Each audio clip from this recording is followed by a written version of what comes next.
Hola, ¿qué tal amigas, amigos televidentes en Extra Plus? Un gusto saludarles, darles la bienvenida a esta edición Sumando Vigores. Hoy complacemos una petición de teleaudiencia. Nos han pedido y hemos hecho aquí un esfuerzo para poder realizar esta entrevista, no tanto por los conocimientos, sino porque había que organizarla bien organizada, pues para poder darle gusto a nuestra audiencia. Pablo Antonio Cuadra, una figura podría ser controvertida en el país, podríamos decir eso, controvertida, escritor nicaragüense, poeta, cuentista, ensayista, nicaragüense, incluso tiene algunas obras para teatro, me decía el doctor Jorge Eduardo Arellano, también para cine, hizo un guión para cine.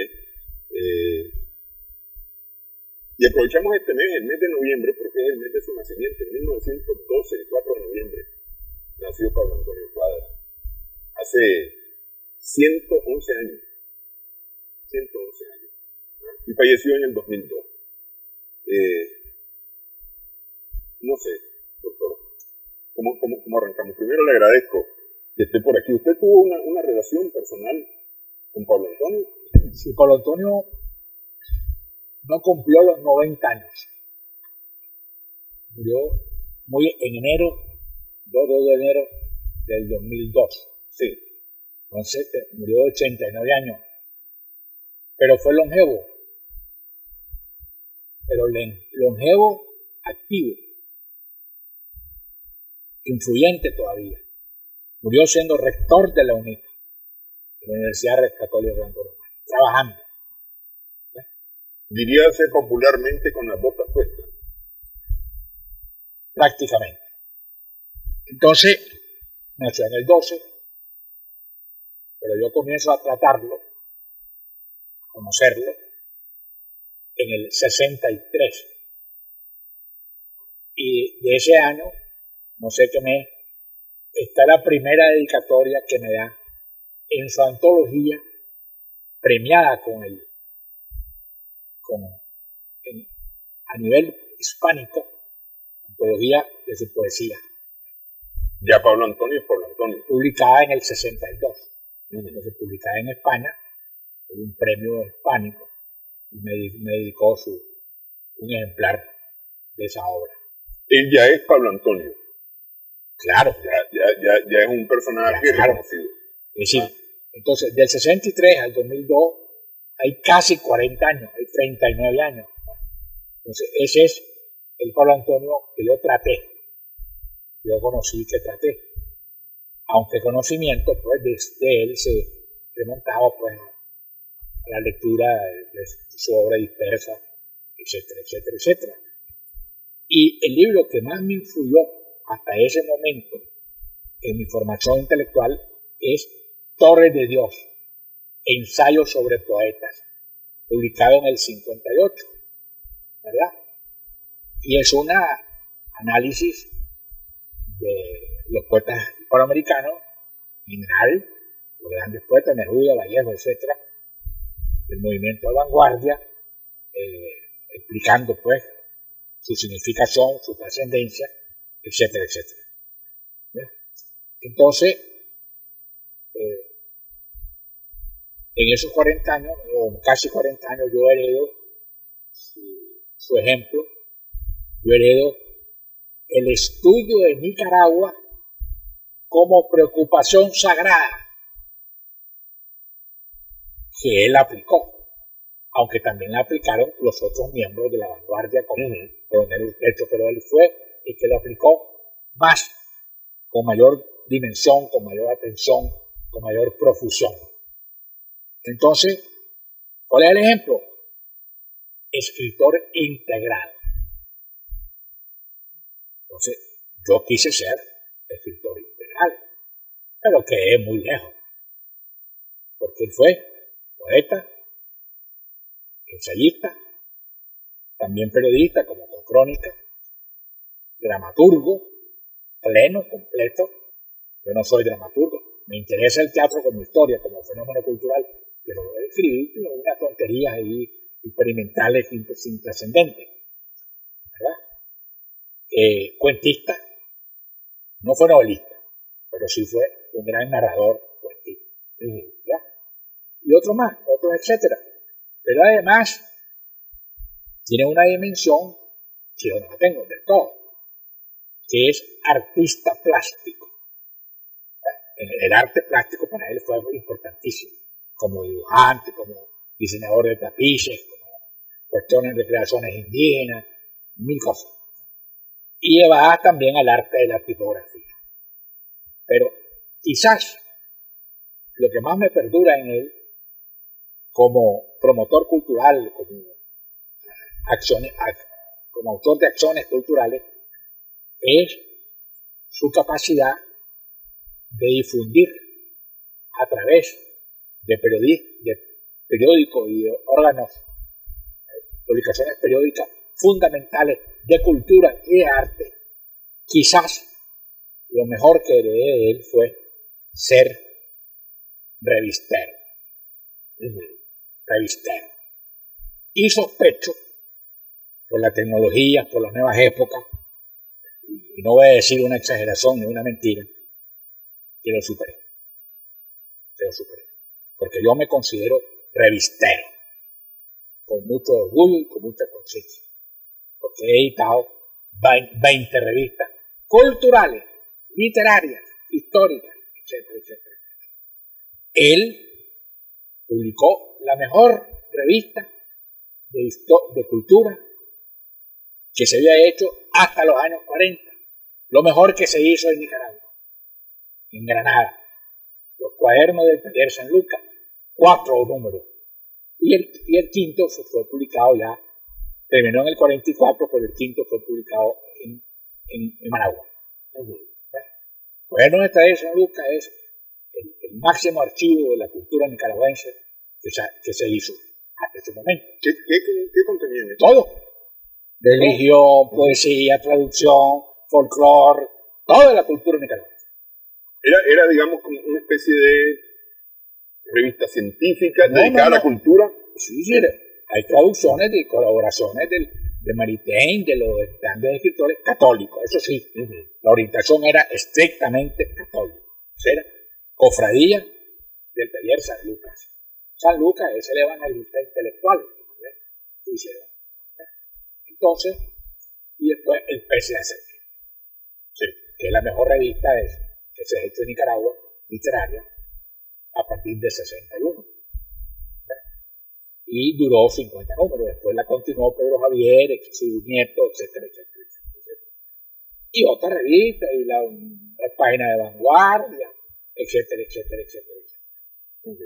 Entonces, en cuanto a mis 20 revistas, pues ahí están. Sí, ahí están. Pues ahorita hay momentos en que he dirigido en un año hasta 6 revistas. Algunas digitales, etc. Ahorita solamente publico impresas 2. Es decir, 2. Acabo el Inca 9, que ya lleva 9 números, revista anual, revista nicaragüense de cultura, que te trae un ejemplar, ¿verdad? Este es el número 80, el número 8, ya viene el 9, y la revista de la Academia de Geografía y Historia, que son las únicas 2.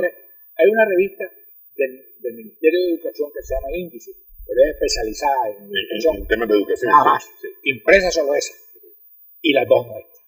Son las únicas que existen en Nicaragua en los últimos 4 o 5 años. No hay otra. De ahí la importancia que tienen estas revistas por su calidad y por su originalidad. Es que yo le preguntaba que si era algo así como una revista científica, porque es decir, la revista científica no es que a mí se me ocurrió que voy a hablar de X tema de ciencia sin fundamentos. Es decir, eso no va a ser publicado nunca jamás en una revista científica. Si yo no he logrado fundamentar investigación, ni publicación, ni artículo, eso no se publica. Entonces, cuando hablamos de estas revistas, son revistas que tienen fundamentos, que tienen contenidos, que tienen Ya tuvo trascendencia a nivel transatlántico. Porque yo dediqué 2 números del Boletín Nicaragüense de Bibliografía y Documentación, que tuvo 185 números del Banco Central durante varias décadas, y en 7 gobiernos distintos, de diferentes ideologías, porque nunca me metí en política, ni me interesa, era cultura. Entonces, ahí le dediqué números facsimilares a reproducir el cuaderno de Tadeo San Lucas. No todo, más de 500 páginas, una selección completa. Pero adjunté la correspondencia que él recibió, las reseñas que le hicieron en toda América, México, Argentina, había gran comunicación, y en España y en todas partes. O sea, una revista, de manera que incluso hubo un congreso en París sobre la revista literaria de América Latina de los 40 a los 50, y también me invitaron, yo fui, la única vez que he estado en París. Y mi ponencia fue un estudio sobre el cuaderno del taller San Lucas. No cuadernos en plural, no, cuaderno del taller San Lucas, 5 números. El coronel Urtecho dijo, es lo mejor que se ha hecho en Nicaragua hasta ahora, en su género. Y es cierto. Ok. Me voy a salir un pedacito de este tema, porque ya que menciona José Coronel Urtecho, que acompaña a Manolo Cuadra, no hay relación con Manolo Cuadra. No, es que ya lo voy a explicar por qué digo que acompaña a Manolo Cuadra, a Pablo Antonio Cuadra inclusive, en el movimiento de vanguardia. ¿Qué es este movimiento de vanguardia? Mira, tengo este libro completo sobre el movimiento de vanguardia, que es un extracto de mi tesis doctoral en Madrid. Fue la mejor tesis doctoral presentada en el año tal por estudiantes de Filipinas y de América y Hispanoamérica. No te puedo resumir yo una tesis doctoral, es decir, pero él surge de la vanguardia y él es el principal realizador del movimiento de vanguardia. No el fundador mental, ideológico, intelectual es Coronel Urtecho, pero él es el principal realizador. Él publicó Rincón de Vanguardia y Vanguardia.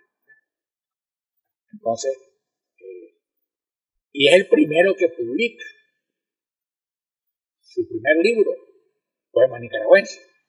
Ninguno de los de vanguardia publicó ningún libro. Coronel no publicó su libro de poemas hasta en 1970. Joaquín Pasos hasta ya póstumo en 1948. Entonces el que influye, el que se proyecta es Pablo Antonio, publicado en Chile. Y sobre ese tema he escrito centenares de veces. Me atreví a realizar un paralelo posible entre Azul de Rubén Darío y Poemas Nicaragüenses. Eso le encantó mucho a él. Lo tenía guardado, me dijo, sí, pero son cosas evidentes. Los dos se publican en Chile. Azul, en Valparaíso, Poemas Nicaragüenses en Santiago. Uno en 1888, otro en 1934, el de Pablo Antonio. Ambos tienen 21 años. Ambos toman de modelos a autores franceses. Superville, Pablo Antonio, Catulle Mendé, Darío. Ambos constituyen esbozos de toda su obra futura. Ahí está todo, pero después siguen desarrollándola, ampliándola, etc. Y ambos repercuten en Europa. ¿Cómo? El de Pablo Antonio, el de Darío, la canción del oro, inspira otra canción del oro en francés a un poeta francés. Y el poema de la vaca, no me acuerdo cómo se llama, el poema de la vaca de Pablo Antonio, de poema nicaragüense, inspira unos versos La vaca muerta, La vaca muerta. Inspira unos poemas de García Lorca. Porque García Lorca oyó a Pablo Antonio recitar ese poema en Uruguay, en Montevideo. Y en su libro de Nueva York, el libro de Nueva York que tiene Poeta en Nueva York, García Lorca, ahí metió una vaca muerta. Pablo Antonio está completamente seguro de que de ahí lo tomó. Y además conoció a Lorca, Pablo Antonio. Y me dijo Pablo Antonio que le dijo García Lorca. Se tocó la pierna y dijo: mire, poeta, ya soy de bronce. Le dijo García Lorca. Sí. Interesante. Claro, imagínese usted, García Lorca, que, bueno, nosotros, mi generación, especialmente García Lorca, ya es un escritor consagrado de la literatura hispana, pues, allá, largo. Hagamos una primera pausa. Vamos a continuar hablando aquí con el doctor Jorge Eduardo Arellano, Pablo Antonio Cuadra, nuestro tema de hoy.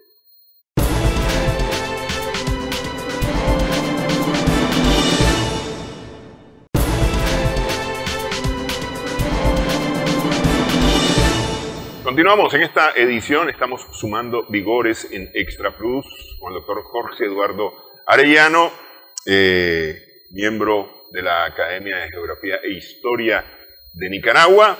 Estamos conversando en esta ocasión acerca de Pablo Antonio Cuadra, que no llegó a cumplir 90 años, por unos meses quedó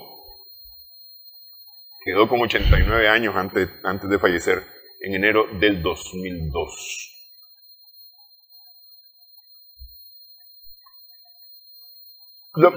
Creo yo, doctor, que los miembros del movimiento de vanguardia, pues, son reconocidos.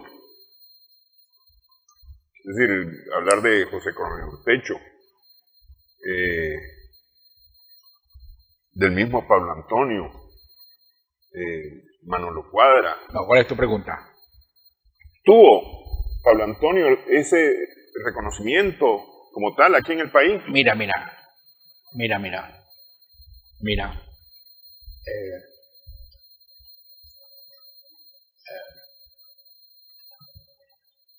Lo tuvo, pero más fuera. Más fuera.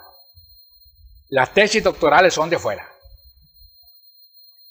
La de Nicaragua, una mediocre de un admirador, nada más. Pero las 10 tesis doctorales son la Gloria Guardia de la máxima. Tesis doctoral y otro libro más. Es una de las críticas más profundas. Yo soy el máximo difusor estudioso de la obra, el más fecundo, pero no soy el más profundo. Yo lo reconozco. Incluso creo que la biografía de su nieto es más profunda que las cosas que yo he hecho. Pero yo he hecho mucho más en mucho tiempo. Entonces le he dedicado 6 libros. Aquí está el primero. Editado por la Academia. Tiene 2 ediciones.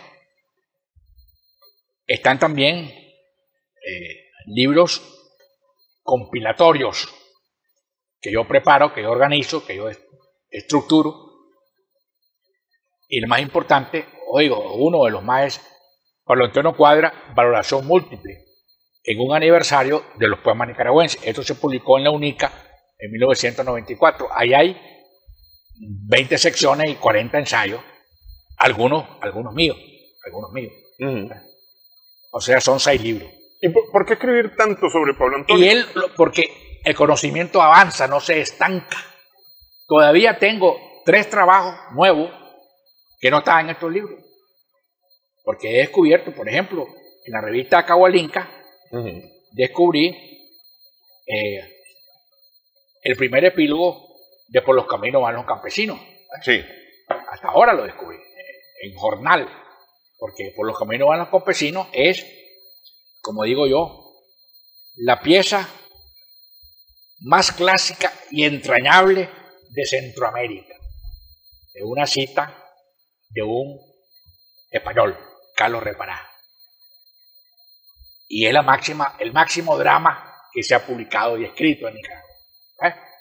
Traducida al finlandés, al sueco, al inglés, etcétera, etcétera, etcétera. Por los caminos van los campesinos. Obra de teatro de 36 y representado en Nicaragua. Bien, no mal, bien, bien. Se llevó a la televisión. Tuvo la televisión un buen tiempo. Y fue un éxito notable en el 72, etcétera, etcétera, etcétera. ¿Ves? Tengo 2, 3 cosas nuevas también. ¿Ves? Después tengo otro ensayo larguísimo, muy importante y un poquito complejo para explicar lo que yo llamo su hispanismo mestizófilo, militante, pero mestizófilo. Para explicar pues su periodo, tuvo un periodo en los años 30, 40, en que se vinculó mucho a Francia, a España, con toda su generación, etcétera, etcétera, etcétera, etcétera. Entonces, los aportes también de los otros investigadores y de los otros estudiosos norteamericanos, pero el más importante es Stephen White. Stephen White tiene 2 libros sobre él, 2 libros, y sobre todo lo destaca la dimensión ecológico, que está de moda en la crítica contemporánea, y le hace un estudio completo, maravilloso. ¿Verdad? Entonces yo podría hablar sobre él de aquí hasta el 7 de diciembre, con tal que haya algún quesillo y algún tiste para soportar es inagotable. Sí. Ahora, no es un vigor disperso, no.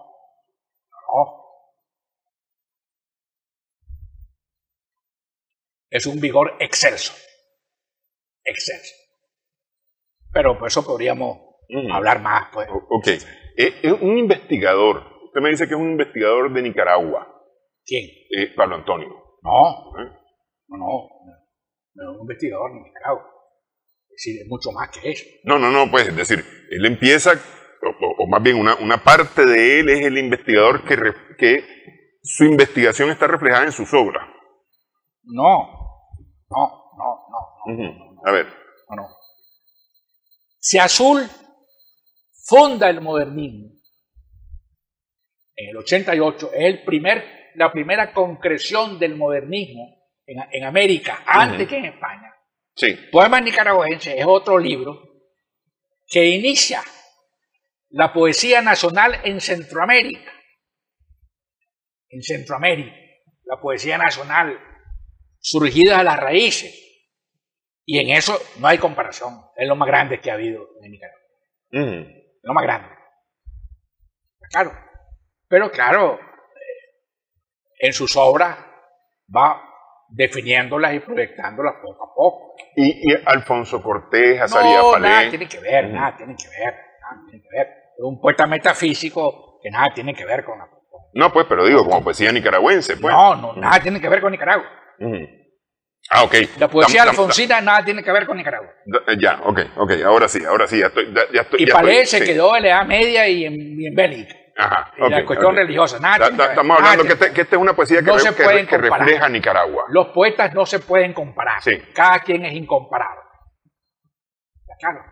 Pero en la dimensión de expresar el país, las esencias del país, el máximo poeta nicaragüense es Pablo Antonio.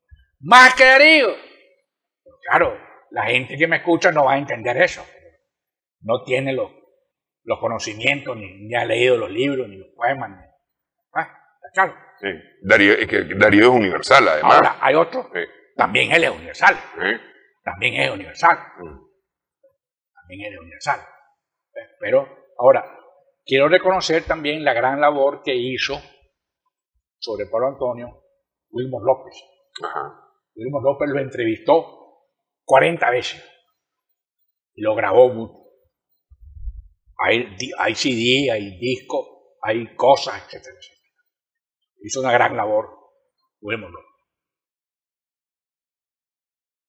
Pero ¿Tiene compilado Wilmore publicaciones sobre 500 CD, grabaciones y todo lo... Pero no hay que decirle mucho para que no se crea mucho. Vamos a las preguntas. Ok. Bueno, más o menos lo hemos venido tocando, pues los aportes concretos de la obra como escritor integral, más o menos los hemos venido. Pero si lo definiéramos en pocas palabras, esos aportes. 3 cosas. No los aportes, sino cómo se puede definir Pablo Antonio en tres palabras. Primero, hacedor de cultura.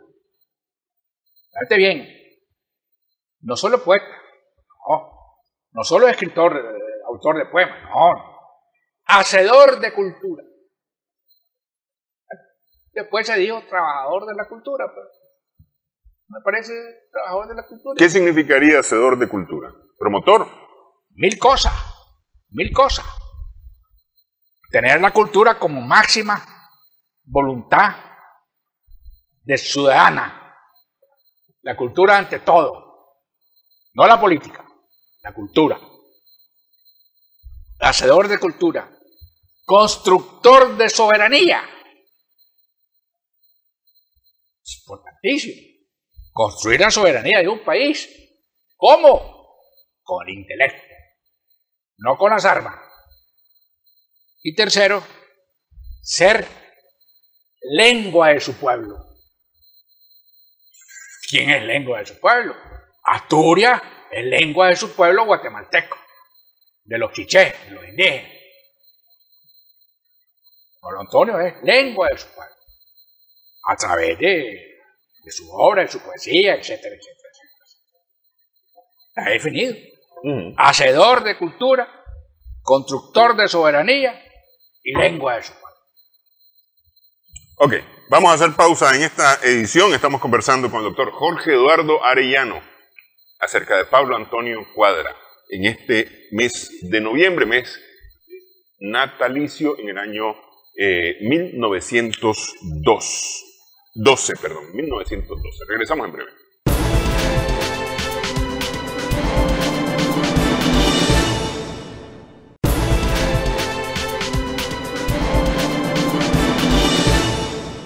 Continuamos en esta edición, estamos sumando vigores en Extra Plus. Con el doctor Jorge Eduardo Arellano estamos conversando en esta ocasión acerca de Pablo Antonio Cuadra.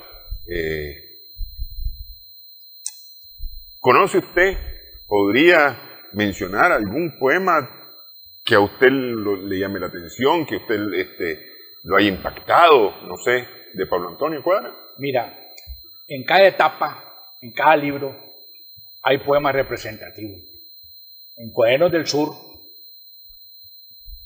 el de Argentina, el dedicado a Argentina, me impactó mucho. El poema nicaragüense es el poema del momento extranjero en la costa, pero es larguísimo, imposible aprendérselo de memoria. En poemas con un crepúsculo a cuesta, uno breve muy bueno de Elena, muy vivido, me lo sabía de memoria, pero ya se me olvidó por no practicarlo. En los cantos de Cifar, pues, uno largo, de una pendencia, en que hay sangre, que interviene el Cifar. Eso es una cosa extraordinaria que sucedió en las iglesias de Granada hace mucho tiempo. Y así te podría enumerar en diferentes libros. También hay uno que me dedicó a mí, que es sobre Oviedo, sobre el volcán Santiago. Marzo se llama, Marzo, cronista Oviedo, es una cosa. Todos son, pues, extraordinarias. Probablemente el poema más nicaragüense, bueno, todos son de 7 árboles contra el atardecer, es el tiburón. El de septiembre o el tiburón. Hasta hay un libro sobre ese poema. ¡Un libro! ¿El tiburón por el lago de Granada? Sí, porque Fidel Castro lo mandó a llamar cuando vino por primera vez. Eso es interesante saberlo. Entonces, me contó él que Fidel, cuando habla con alguien, tiene que tocarlo. Tiene que tocarlo. Y le preguntó sobre el tiburón, que le interesaba cómo era el tiburón y por qué había tiburones en el lago. Entonces le explicó que tiene una glándula que son del Atlántico, etcétera, etcétera. Entonces dijo Fidel, mis técnicos estaban equivocados, porque le habían dicho que el tiburón era solo de aquí, y aquí se quedó apresado. No. Entra y salida, entra y sale. Bueno. Entonces, esa conversación la incorporó al poema El tiburón. Esa conversación que tuvo Fidel cuando vino Fidel por primera vez al año del triunfo. En el año 80, sí. 80. Sí. Que vino al acto del primer aniversario. Entonces, de la Revolución. Sí. Y nada más. Hay un poema en su último libro que se llama El testamento de la abuela. Ese es el más grande poema. Lo que hereda la abuela a sus hijos y a sus hijas. Heredo esto. Es un poema que me hace llorar. El testamento de la abuela. Que lo lea la gente, Bueno. Y después, solo por ser corto o cortísimo, Coronel Urtecho lo bautizó a Pablo Antonio en 1931 en la página de Vanguardia como un Nezahualcóyotl hidalgo. La cosa suprema. ¿Por qué Nezahualcóyotl? Nezahualcóyotl es el rey sabio de la cultura mexicana, etcétera, etcétera. ¿Y por qué hidalgo? Por la herencia hispana. Entonces, Pablo Antonio tiene un poema basado en Nezahualcóyotl, en uno de los poemas de Nezahualcóyotl, traducido, y es conocido otras versiones y son inferiores a la de él. Y dice así, no me acuerdo el título exacto, no me acuerdo, pero dice así: amada, si yo muriera, entiérrame en la cocina bajo el fogón. Al palmotear la tortilla me llamará a su manera tu corazón. Mas si alguien, amor, se empeña en conocer tu pesar, dile que es verde la leña y hace llorar. Una vez en una reunión en el Museo de Antropología de México con los académicos mexicanos, ahí me puse yo a leerlo, a recitarlo. Y después un poema de la etapa de los poemas nicaragüenses, de los poemas anti-intervencionismo. Porque lo que hizo Sandino contra la intervención con las armas, Pablo Antonio lo hizo con la poesía. Y lo apoyó. Y lo apoyó Pablo Antonio Sandino. Sí, lo apoyó. Incluso iba a escribir una novela y sacó algunos fragmentos, pero al final no la pudo publicar. Era muy difícil publicarla en esa época. Sí. Pero que se llama Intervención, que es un poema afiche para colgarse en las paredes. Intervención. Dice: ya viene el yanqui patón y la gringuita.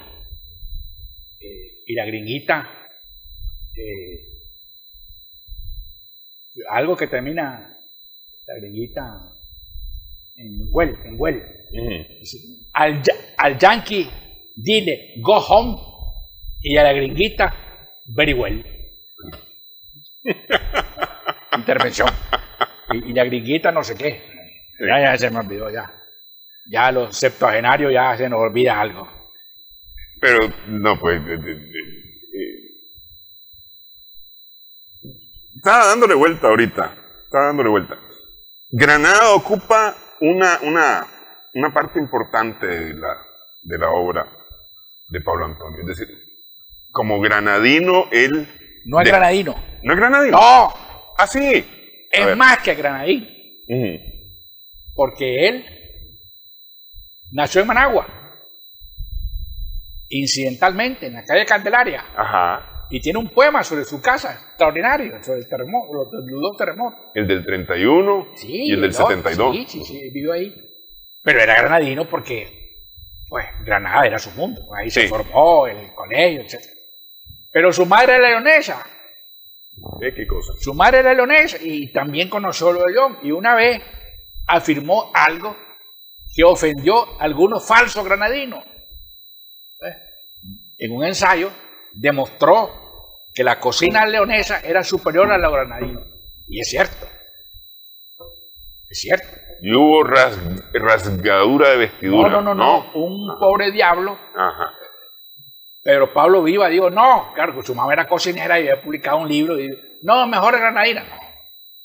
Por favor, no hay que ser localista. Es decir, la gastronomía leonesa, desde muchos puntos de vista, etcétera, es más amplia, más interesante que la granadina. No tiene cosas fundamentales de los granadinos. Por ejemplo, no tiene la iguana en pinol, no tiene la tortuga del lago, que son platos originales de la gastronomía granadina en Cuaresma. Sí. ¿Ves? Pero en León hay otras cosas. León es la ciudad más sufrida de Nicaragua, en toda la guerra. Entonces aprendieron y buscaron cosas como... Claro, pero también, pues, no hay que ser, pues... Él tiene la herencia leonesa también. Ok. Pero es decir, él refleja, de Granada refleja muchas cosas. Bueno, tiene un canto a Granada, lejano puerto con el corazón abierto, etcétera. No, pero también León, porque los Cardenal son de León. Sí. Entonces, a todos sus parientes cardenales le dedique grandes poemas, a sus tías abuelas. ¿Conoce? Y además, representa en León por los caminos van los campesinos. Sí, es correcto. Y triunfa totalmente. Ok. Es que le quiero preguntar porque, a ver, cantos de Cifar. ¿Quién es Cifar? Mira, ahí te doy toda la razón, granadino, porque solo Granada es la dueña del gran lago de Nicaragua. Granada no existe sin el lago. ¿Ves? Entonces, la mitología del lago, él la inventa, él la recrea, la proyecta. ¿Ves? Y tiene un libro de un marinero. Canto la vida de todo el marinero y de todo lo que pasa y todo lo que... Entonces, universaliza el lago, el gran lago. ¿Ves? Entonces, ese libro, según un español muy importante, dice que inicia un nuevo tipo de poesía, coloquial, narrativo, etcétera. Es un libro, es decir, lo interesante es que él, siendo longevo, en la longevidad produjo grandes obras. Se le acerca un poco a Cardenal, porque Cardenal fue longevo, todavía longevo Cardenal, que pasó los 90 años. ¿Eran medio parientes? Sí. Primos hermanos, hijo de dos hermanos. El papá de Cardenal era hermano de la mamá de Cardenal. Sí. Eran parientes. Sí. Eran parientes. Ok, pero Cifar entonces es el es un héroe, es un marinero, la vida de Cifar, toda su aventura, todo lo que significa en la cultura. Solo Pablo Antonio podía enumerar las partes de una lancha. De una lancha tiene 45 lugares que tienen su nombre, solo él podía hacer eso. Entonces él dibujó y la estopa, la otra, la proa, que no sé qué, se llama así, porque él fue marinero. Para irse a una hacienda familiar, tomaba la lancha. Él conoce bien la Gilleta y Zapatera y ese mundo. O sea, algo vivido. ¿Comprende? Y también era campesino, también tenía cosas de campesino. Sí. Por ejemplo, dicen ahí, una señora ahí, que nunca usó reloj. No lo necesitaba. Porque los campesinos ven la hora y saben la hora. Ven el sol, saben la hora. Pero en Europa, donde no hay sol, o el sol se oculta, o al sol es difícil. Sí. Entonces una vez llegó tarde, porque no ve el sol, llegó tarde, acostumbrado. Claro, orientarse por la posición del sol. Es que esa es una cosa tremenda. Es decir, claro, si uno está un poco más al norte o un poco más al sur de Nicaragua, ¿verdad?, no es el mismo sol el que vemos, es decir, es un sol con un movimiento totalmente distinto. Totalmente distinto. Imagínese usted que amanece a las 7 de la mañana, 6:30 de la mañana sale el sol y a las 4 de la tarde ya está oscuro. Sí. Es decir, ¿cómo uno se ubica en esas cosas cuando nosotros estamos acostumbrados casi de 12 horas, días de 12 horas? Y en España yo la viví, son las noches blancas. Hay noches que no son noches. En verano, 8 de la noche se está poniendo el sol. Sí, no, son cosas tremendas. Y le doy la razón de haberse perdido en esa... Claro. Porque si uno se ubica por el sol ahí es complicado. Vamos a hacer pausa para hablar un poco acerca de los poemas nicaragüenses, por los caminos van los campesinos, el nicaragüense, el jaguar y la luna. Falta el jaguar. Sí. Falta el jaguar. Ok. Regresamos en breve en esta conversación. Estamos platicando aquí con el doctor Jorge Eduardo Arellano.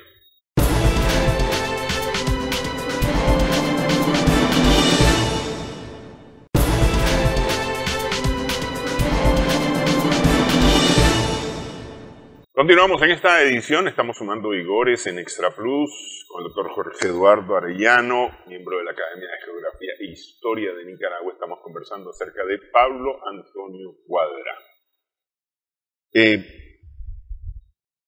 Hay varias obras, decíamos, poesías, cuentos, ensayo, hay obras de dramaturgia.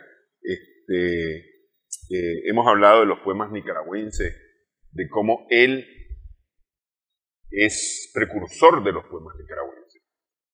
Fundador de la poesía nacional. Fundador de la poesía nacional. En Centroamérica. Sí. El jaguar y la luna. Mira. Hay una gran etapa. A ver. El poema nicaragüense era el 34. Y después, en el 43, su canto temporal. Bueno, paralelo al de Joaquín Paso, Canto de Guerra de las Cosas, influido por la guerra, el cambio del mundo, etcétera, etcétera. Entonces, 34, 43, 12 años, no escribe poemas, hace ensayo, otro tipo de cosas, ¿no? Tal vez, los poemas del sur, que los corrige, etc. Y después los poemas Crepúsculo a Cuesta, del 49, siempre religioso, y el canto temporal es muy importante. Y hay un verso que yo cito mucho, es: si Cristo es una ausencia, arrancad vuestros ojos, y un derrumbe de llanto os arroje a la sombra. Son versos definitivos de su gran proyección católica. Fue un poeta católico. Sí. En la antología de los poetas católicos que se hacían en España hace siglos, siempre figura él. Al lado de Tomás Merton y al lado de un montón de cosas. Entonces, su poesía estaba de versos largos, con sentido arquitectónico, largo, completo, como edificio. Entonces, después la depura. Es un momento en que la recorta, la esencia, la depura. Y el libro en que la depura es El jaguar y la luna, que gana el Premio Centroamericano de Poesía en Nicaragua, 58. Se lo entregan en el 59 y lo publica en el 59. Él mismo lo publica con ilustraciones extraordinarias. Entonces, es un poemario fundamental para su corpus poético, ¿verdad? Después seguirá haciendo otras cosas en otras épocas, en sus grandes obras, Canto de Cifar, 7 árboles contra conocer, el poema sobre el cacique de Nicaragua, el poemario, etcétera, etcétera, etcétera, etcétera. ¿Ves? Pero El jaguar y la luna es una penetración en las raíces indígenas más profundas de Mesoamérica. y también de Nicaragua, los chorotes, y además con dibujos, le dice poemas para inscribirse en cerámica, en los dibujos. Sí. Y ese poemario repercute en los Estados Unidos y es traducido al inglés por Tomás Merton. Y Tomás Merton entendió la cuestión del indio americano. Éxito, gran éxito. Y después fue poco a poco depurando y haciendo sus otras cosas. Esa es la importancia del jaguar y la luna. Fíjese que, es decir, a ver, a mí me dicen el jaguar y la luna, y a mi mente lo que viene es una imagen prehispánica. Claro. Total y absolutamente prehispánica. Claro. Ahí está, por ejemplo, el poema sobre Cabolinca. Claro, el poema sobre Cabolinca. Y además con contenido político. Estuvo preso 2 veces durante los Somoza. 37 por publicar propaganda sandinista y 56 después de la educación. Estuvo preso. Estuvo un par de meses. Sí. Un par de meses. Era reconocido opositor entonces. Hombre, reconocido opositor. Desde un periódico, etcétera. Y después siempre estuvo opinando con autoridad moral sobre temas de interés general. Porque ese es el intelectual. El intelectual no es el que lee libros. No. El intelectual es el que opina con autoridad moral. También el barbero opina, pero no tiene autoridad moral e intelectual. Sobre temas de interés general que nos interesan a todos. Ese es el verdadero intelectual. Y él fue, para mí, otros pueden disentir, fue el mayor intelectual de Nicaragua en el siglo XX. Hay otro. Coronel Urtecho puede ser más genial, pero cambiaba. Bueno, la historia de él ya es muy conocida, ya sabemos que le rendía un culto al poder enorme, ¿no? Estaba con el que mandaba. No queremos hablar de esas cosas, ¿no? Pero él siempre fue un crítico, siempre tuvo conciencia crítica para mejorar el país, sí, no para beneficiarse personalmente. ¿No aspiraba a poder? No, jamás. Un hombre de escritura. ¿Y más recientemente se le ha reconocido a Pablo Antonio? Claro. Nuestra vicepresidenta le dedicó todo un gran local, la sala Pablo Antonio Cuadra. Ahí hemos sesionado y hemos tenido actos en la Academia de Geografía e Historia desde hace 6 años. Vos entras en el palacio, escalera a mano izquierda, la primera es una gran sala, enorme, con tapices de él, adornado con poemas, con ilustraciones grandes, y con afuera, no dentro sino afuera, con una escultura de él, un busto, una escultura de Pablo Antonio maravillosa. Y compite solo en escultura en el Palacio Nacional de la Cultura con Darío y con Martí. Ajá. Martí está arriba, en el segundo piso está Martí, es muy buena la escultura de Martí. La de Darío no me gusta mucho, pero por lo menos está Darío. Sí. Así que reconocido oficialmente por este gobierno, pues, como patrimonio intelectual de Nicaragua. Y eso es él, ahí están sus obras. Ahora, él tuvo gran reconocimiento porque en vida le publicaron su obra poética completa, incluyendo un poco de teatro y un poco de cuento. Pero ya póstuma, el Banco 1 publicó una selección de su obra completa, pues que él estimó completa, pues, en 6 tomos. En 6 tomos. Pero la más, ahora, y después premios internacionales como el premio Gabriela Mistral de la OEA, el premio Rimini de Italia y el premio hispánico del 59, o sea, reconocido internacionalmente. No fue premio Nobel ni nada de eso es imposible, puede ser una ruleta de todos los países del mundo. Yo le debo, pues, el ser, él me reconoció mis 2 poderes, yo tengo dos poderes, según él, y es cierto. Memoria y creatividad. Memoria y creatividad. Todavía, pues, creo que tengo memoria. ¿Fue más reconocido en vida o en muerte? En vida. En vida. Porque que para mí eso es importante. Es decir, ¿para qué yo voy a decir Jorge Eduardo Arellano es una persona así, asá, si no se lo digo de frente? Ahora bien, cuando él cumplió en el 12 su centenario, él muere en el 2. 20 años después, en el 12, se celebra el centenario. Fue muy bien celebrado por todas las instituciones. La Academia de Geografía, la Academia de la Lengua, se publicaron, yo le publiqué un libro compilatorio con los mejores ensayos que se han escrito sobre él, etcétera, etcétera. Pedro Javier Solís hizo muchas cosas al respecto, traducciones, etcétera, poesía religiosa, en tomo, etcétera, etcétera. ¿Era amigo suyo? ¿Lo consideraba usted amigo? Amigo y maestro. Amigo y maestro, era amigo, sí. Una vez alguien me quiso atacar y le envió al periódico un artículo contra mí y no lo publicó. Entonces llegó el amigo, llegó el que le envió. ¿Y por qué no me lo publicó? Ah, porque él es mi amigo. Digo, porque él es mi amigo. No puedo escribir algo, aunque tenga o no tenga razón, eso es lo de menos, porque es mi amigo.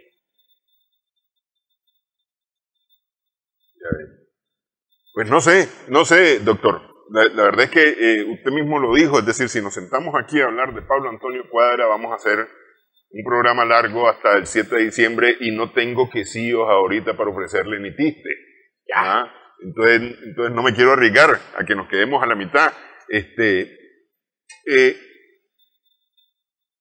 Pablo Antonio, en 2 palabras, 3 palabras.